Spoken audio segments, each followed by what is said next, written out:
नमस्कार। आज हम संस्कृत साहित्य में BA पार्ट सेकंड और आज दिनांक है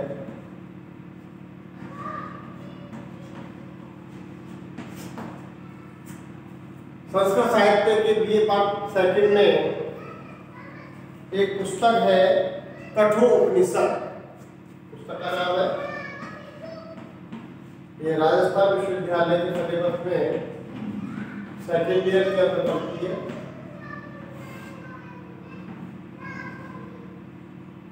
कठोपनिषद अंक भाग में इसका है वो 10 अंकों का है।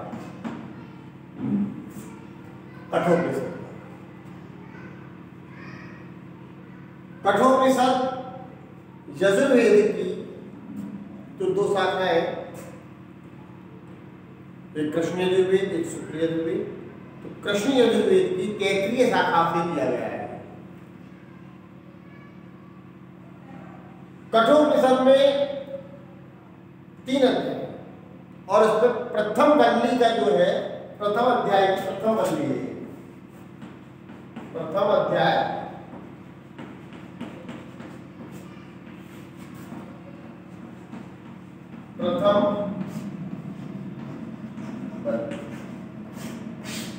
ऐसे टेक्निक बन गया है कि अध्याय के विज्ञान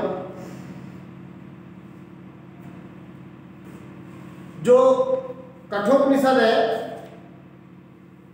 वो वेदों से जो हमारे निकलते आ रहे थे वेदांत, जिनको हम उपनिषद कहते हैं,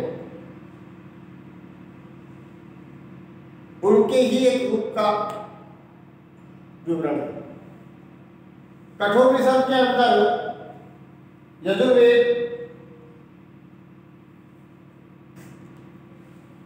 सामवेद, अथर्ववेद, जितने भी हमारे वेद हुए हैं चारों, पहला ऋग्वेद है, दूसरा यजुर्वेद, तीसरा सामवेद और चौथा अथर्ववेद। वेद हमारी संस्कृति का मूल है। वेद ही भारतीय संस्कृति का एक मूल तत्व है। इसके आधार पर ही हम हमारी संस्कृति को लेकर चलते आ रहे हैं। मूल ग्रंथ जिनको हम कह सकते हैं वो वेद है। वेदों के बाद में जब उनका विषय बहुत कठिन लगा तो उनको पढ़ने के लिए धीरे धीरे ब्राह्मण ग्रंथ हुए। ब्राह्मण ग्रंथों के बाद में अरण्य ग्रंथ हुए और अंत में वेदांत अर्थात वेदों का अंतिम भाग जिसको कहा जाता है वह भाग आया। और वह भाग कौन सा था? वह भाग था वेदांत अर्थात उपनिषद। अब सबसे पहले हम बात करेंगे उपनिषद क्या है। उपनिषद वेदों का ही एक सार रूप है, जिसे अलग अलग ऋषियों ने, अलग अलग महात्माओं ने हमारे अपने विद्यार्थियों को बताया, समझाया। इसी कड़ी में जो उपनिषद है उनकी संख्या भी अलग अलग है।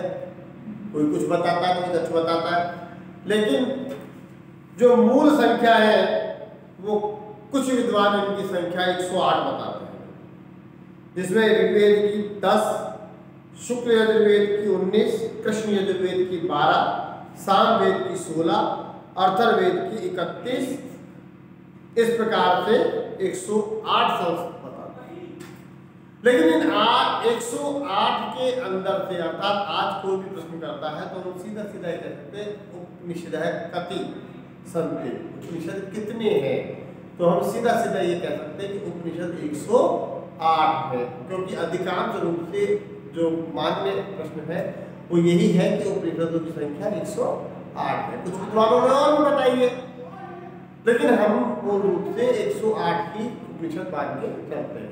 और इन उपनिषदों में भी जो मुख्य उपनिषद है, अर्थात जिनको विशिष्ट उपनिषद कह सकते हैं, अर्थात जिनको एक अधिकांश रूप से पढ़े जाने वाले उपनिषद कहा जा सकता है, वो 11 होते हैं। जैसे ईश के, कंठ, प्रश्न, मांडुक्य, तैत्तिरीय, ऐत्रेयी, छांदोग्य, बृहदारण्यक। इस प्रकार से ये जो उपनिषद है वो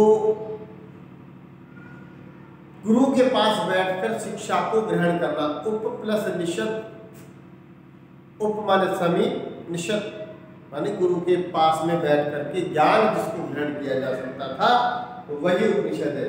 उप प्लस निषद। उपनिषद क्या है? उप प्लस निषद, अर्थात गुरु के समीप बैठ करके ज्ञान को ग्रहण करना ही उपनिषद है। अब हम आगे बढ़ते हैं। ये उपनिषद इतना प्रसिद्ध और इतना अच्छा क्यों है? सबसे बड़ी बात है कठोर उपनिषद, इसको कठ उपनिषद भी कह देते हैं। कठ उपनिषद, कठोपनिषद यजुर्वेद का उपनिषद है। पहली बात, कई बार ये पूछा जाता है कि कठोपनिषद क्या है, कहाँ से आया है, तो इसका जो स्थान है वो है यजुर्वेद। और यजुर्वेद की भी अब 2 शाखा होती है, एक कृष्ण यजुर्वेद, एक शुक्ल यजुर्वेद। तो इनकी जो शाखा है वो है कृष्ण यजुर्वेद की 33 शाखा से लिया गया है। कृष्ण यजुर्वेद की 33 शाखा से लिया गया है ये। और इसके 2 अध्याय हैं। कितने अध्याय इसमें? 2 अध्याय है। 2 अध्याय है और प्रत्येक में 3-3 बल्ली, 3-3 बल्ली जिसको कह सकते हैं हम, एक प्रकार के विषय रूपांतर जिसको कह सकते हैं, विषय जिसको कह सकते हैं। और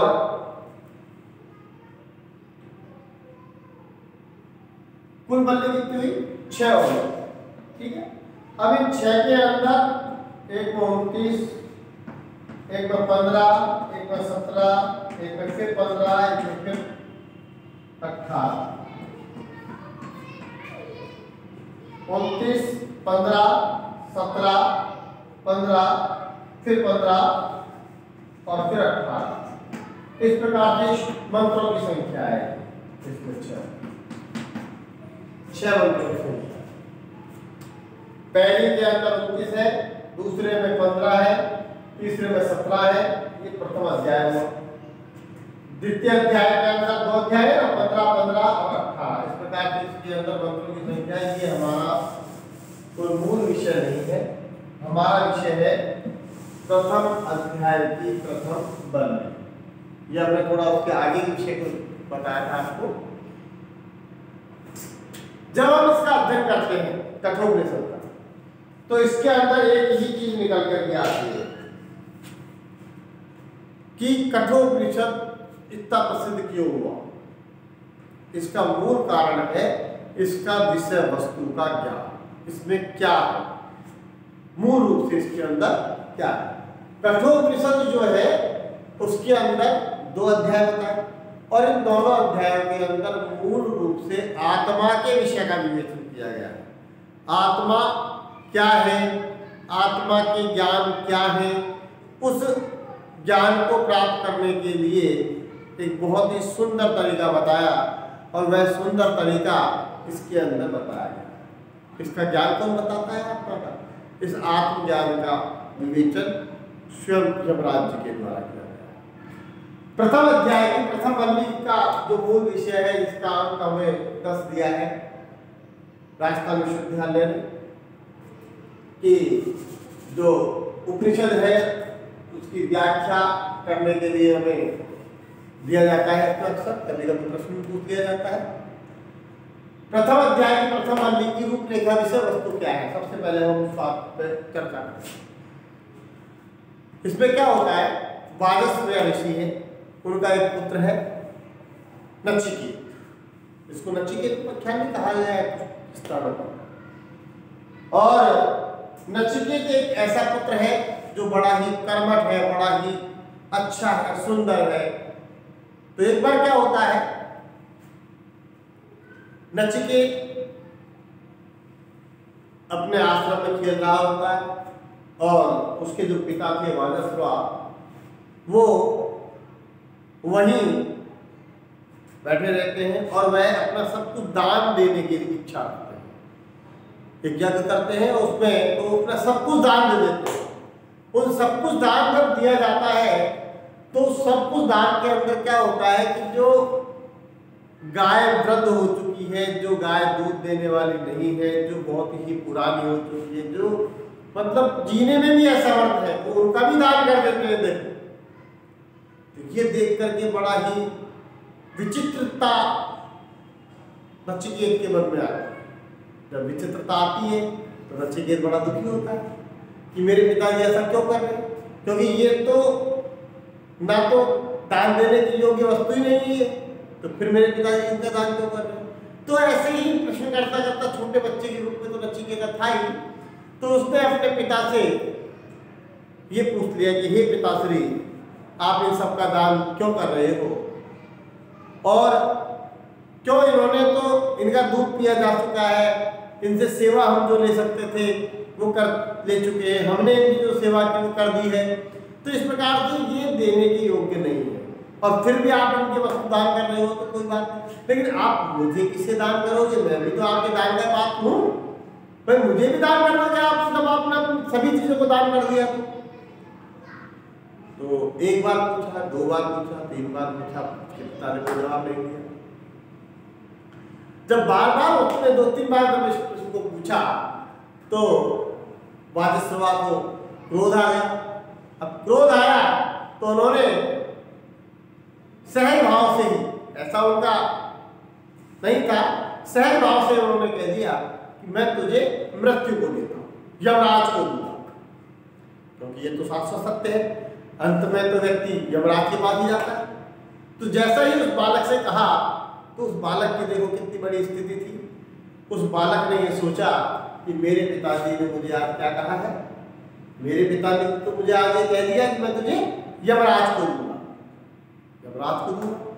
बड़ा विचित्र, बड़ा दुखी हो गया कि ऐसा तो मैं नहीं हूं, मैं पढ़ने में बेशक चाहे कमजोर रहा हूं, लेकिन ऐसा भी नहीं हूं कि बहुत से जो विद्यार्थी हैं उनसे मैं बहुत ही ज्यादा नीचा हूं, मतलब मैं सब अच्छा करता हूं पिता के लिए, बहुत से विद्यार्थी तो मुझसे भी नीचे हैं, तो मैं पढ़ने में भी ठीक हूँ, गुरु की आज्ञा का पालन भी करता हूँ, मैं अच्छे विद्यार्थियों की श्रेणी में ही आता हूँ, तो इसके बावजूद मुझे क्यों दंड दिया जा रहा है। बड़ी विचित्र स्थिति हो गई। लेकिन पिता की आज्ञा सर्वोपरि, पिता की आज्ञा सर्वोपरि ऐसा मानता हुआ वह बालक बड़ा दुखी हो गया, विचित्रता से युक्त हो गया, लेकिन उसने हिम्मत नहीं हारी। अब क्या होता है, अब वह शांत चित्त भाव से जंगल की ओर निकल जाता, चलता जाता, चलता जाता, चलता जाता है, और एक ही धुन, मुझे यमराज से मिलना है, एक ही प्रश्न कि मुझे यमराज के पास जाना है। देवी शक्ति के रूप में थे उस वक्त, यमराज के द्वार पर। अब मजे की बात ये कि यमराज के द्वार बालक पहुंच तो गया, लेकिन उस बालक का यमराज से मिलन नहीं हो सका, मिल नहीं सका, क्योंकि यमराज कहीं अन्यत्र व्यस्त थे और जगह गए हुए थे। जब यमराज दूसरे स्थान पर गए हुए थे तो उनसे उसका भेंटवार्ता नहीं, तो उसने भी सोच लिया कि मुझे तो अब यही रहना है, यमराज के पास ही रहना है, तो वो तो वहीं बैठ गया, द्वार पर ही बैठ गया यमराज के, यमलोक में। यमलोक में जब वह द्वार पर बैठ गया तो सभी लोग बड़े दुखी हुए। उस बालक ने अन्न जल भी छोड़ दिया। देखो कि जब तक यमराज मेरे से आके नहीं मिलेंगे मैं अन्न जल भी ग्रहण नहीं करूंगा। अब बड़ी दुख की स्थिति हो गई। जैसे ही यमराज आए, 3 दिन बाद में यमराज पहुंचे यमलोक, उनको ये सूचना मिली कि एक बालक, एक ब्राह्मण बालक भूखा प्यासा आपके राजमहल के, आपके यमलोक के गेट पर बैठा है और वो आपसे मिलने की कर रहा। तो यमराज जी गए उनके पास। यमराज ने उस बालक को देखा, तेजस्वी बालक, उस तेजस्वी बालक को देखा तो उनसे रहा नहीं गया, उसने उसे तुरंत गोदी में उठाया। तुरंत जैसे ही गोदी में उसने उठाया तो गोदी में उठाते ही बालक ने देखा यमराज आ रहे, कि बालक से पूछा आप यहाँ कैसे, कि मुझे तो मेरे पिता ने आपको दान दे दिया। यमराज भी सुनकर चकित हो गए। तो यमराज ने उससे कहा कि आप ब्राह्मण बालक हो और ब्राह्मण बालक मेरे द्वार पर 3 दिन तक भूखा प्यासा रहा, इसका मुझे बड़ा ही गहरा दुख है। क्योंकि एक ब्राह्मण किसी के घर पे भूखा रहे बड़ा पाप होता है, और ब्राह्मण में भी ब्राह्मण बालक, ये तो मेरा सर्वनाश हो जाएगा। ऐसी स्थिति में अपने ऋण को उतारने के लिए यमराज जी कहते हैं कि हे पुत्र, तुम बड़े ही अच्छे हो, तुम मुझसे वर मांगो, तुम मुझसे वर मांगो, और वर भी कितने, जितनी रात तुम यहाँ भूखे प्यासे रहे हो, अर्थात 3 दिन तक तुम मेरे यहाँ पर भूखे प्यासे रहे हो, तो तुम मुझसे 3 वर मांगो, 3 वर मांगो।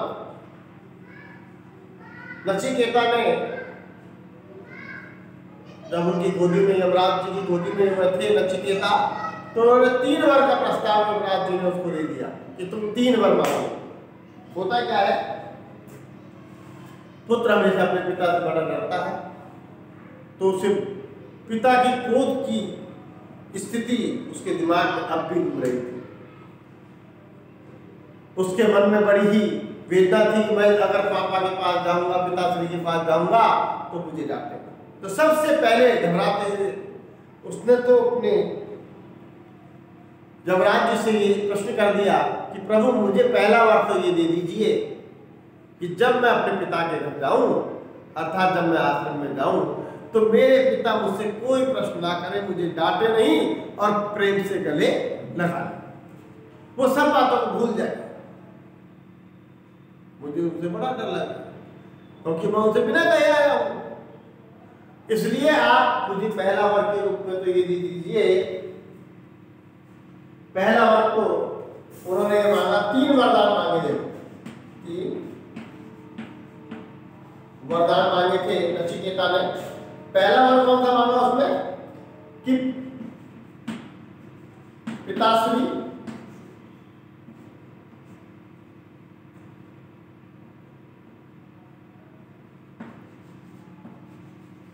मुझे माफ कर,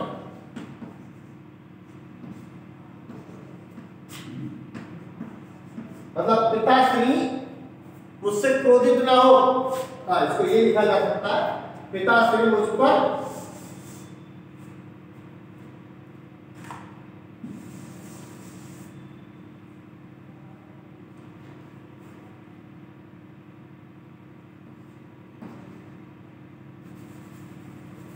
पिताश्री क्रोध रहित, पहला वर कि मेरे पिता मुझ पर क्रोध ना करे और मैं क्रोध रहित हो जाए। पहला वर तो उसने ये मांगा, तो प्रभु ने उसको आशीर्वाद दिया, ठीक है तथास्तु, पहला वर दे दिया उसको, सहज था, दे दिया। अब देखो दूसरा वर मांगा उसने, दूसरे वर में उसने कहा कि प्रभु नीचे तो बड़ा त्राह्यमान हो रहा है, ऊपर स्वर्गलोक में तो सब आनंद ही आनंद है, स्वर्गलोक में कोई बीमारी नहीं पड़ता है, स्वर्गलोक में तो पारिजात वृक्ष है, तो ऐसी ज्ञान ऐसी विद्या मुझे दीजिए, ऐसी विद्या जो स्वर्ग की विद्या है, स्वर्ग जाने की जो विद्या है वो मुझे दे दीजिए। तो दूसरी जो विद्या उन्होंने मांगी वह स्वर्ग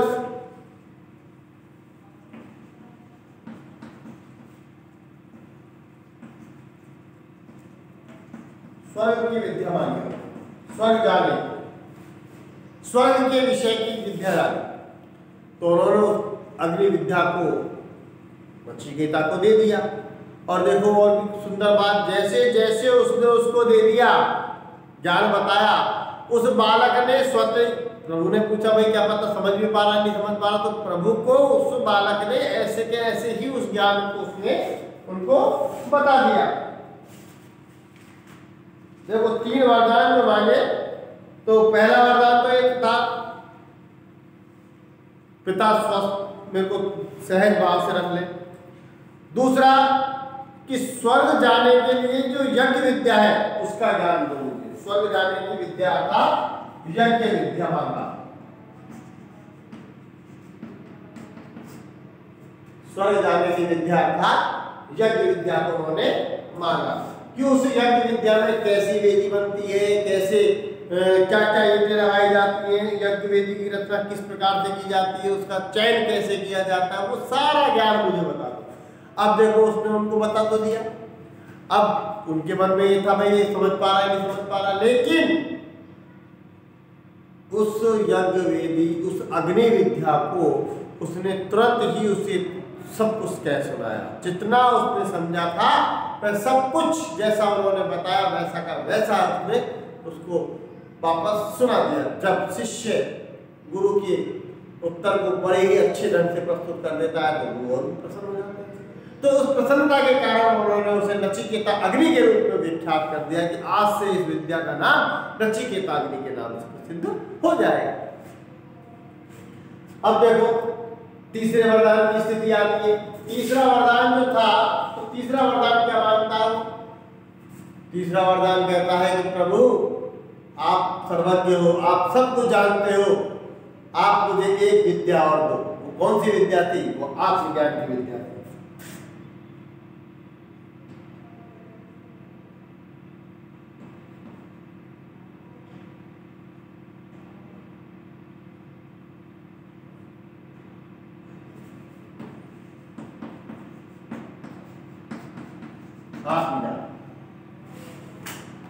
कई बार व्यक्ति मर जाता है, हमेशा मरता है। व्यक्ति जब मरता है तो वह आत्मा एक स्थान से दूसरे स्थान पर चल जाती है। कैसे जाती है? क्या रूपरेखा होती है? मरने के बाद क्या होता है? आदमी मरता ही क्यों है? नहीं मरे तो क्या हो? इस प्रकार के उसके मन में जो प्रश्न उठ रहे थे तो उसने प्रभु से कहा कि प्रभु आप मुझे आत्मज्ञान का विवेचन भी बता दो। अब देखो प्रभु यमराज बड़े चतुर थे, उन्होंने इसको समझाया बेटा ये तेरे काम की चीज नहीं है। तेरे काम की चीज थी जो मैंने बता दी तेरे को। तुम मुझसे धन ले ले, दौलत ले ले, तुम मुझसे राज्य मांग ले, कोई कितना ही लंबा समय तक तू जीवन प्राप्त कर ले, लेकिन तू इस आत्मज्ञान के विषय को मत देख, मत सोच, क्योंकि ये तो अगम्य है, बड़ा ही अनोखा है। नचिकेता तो बालक है, क्योंकि बाल हट बहुत बड़ी हट होती है। राजहट, क्रियाहट, बालहट। अब बालहट जब लग गई तो उसने कहा नहीं मुझे तो यही होना चाहिए, मुझे तो वही ज्ञान चाहिए प्रभु, मुझे तो यही। अब चूंकि यमराज जी बने हुए थे अपने तीन वरदान देने के रूप में, इसलिए अंततः उन्हें इस ज्ञान को भी उसे बालक को देना पड़ता है। तो यही सब कुछ इसके अंदर हम प्रथम श्रेणी के अंदर समझेंगे, जानेंगे। प्रथम वल्ली के अंदर 3 वरदानों के विषय की बात हो रही है कि पहला जो वरदान था कि क्रोध रहित हो मेरे पिता, दूसरा स्वर्ग विद्या जो यज्ञ विद्या है उसका विवेचन बताया उन्होंने, तीसरा आत्मज्ञान का। तो आत्मज्ञान का इसमें नहीं आता, वो केवल आत्मज्ञान के विषय में मांगता है, वहीं तक इसको सीमित कर दिया गया। अब देखो ये इसकी रूपरेखा विषय वस्तु आज हमने चर्चा करनी है।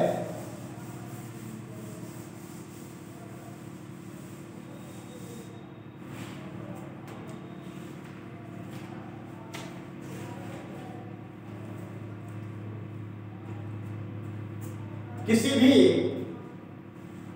वैदिक मंत्रों को बोलने से पहले हम ओम तत्व का स्मरण करते हैं। अब देखिए कठोपनिषद की प्रथम वल्ली का प्रथम अध्याय में सबसे पहले शांति पाठ लिया गया है।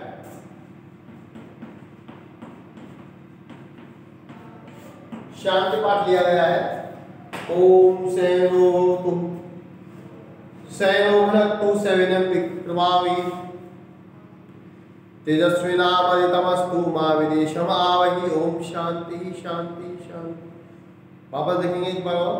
ओम सेनो भवतु सेनो भुनक्तु सेविनं विक्रमावहि तेजस्विनामदितमस्तु मा विदेशम आवहि। ओम शांति शांति शांति। अब ये जो क्या है, ये शांति पाठ। मंत्र प्रारंभ नहीं हुए हैं, उन मंत्रों के प्रारंभ होने से पहले ही शांति पाठ का यहाँ पर उद्घोष किया जा रहा है। देखिए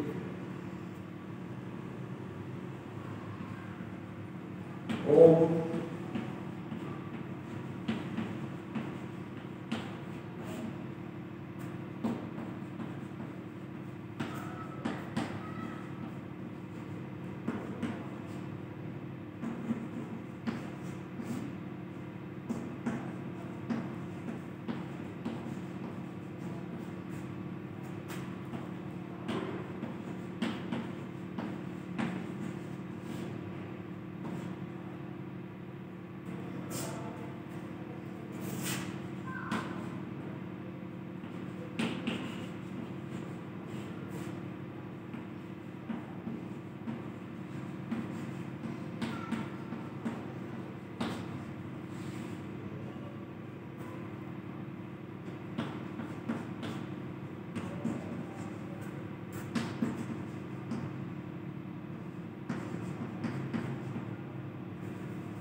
ओम सैनो भवतु सैविनं भवतु सैवीर्यं करवावहै तेजस्विनावधीतमस्तु मा विद्विषावहै। ओम शांति शांति शांति। शांति पाठ क्या है? शांति पाठ है जब हम कोई भी मांगलिक कार्य करते हैं, कोई भी अच्छा सुंदर कार्य करते हैं तो मन में शांति होना बहुत जरूरी है।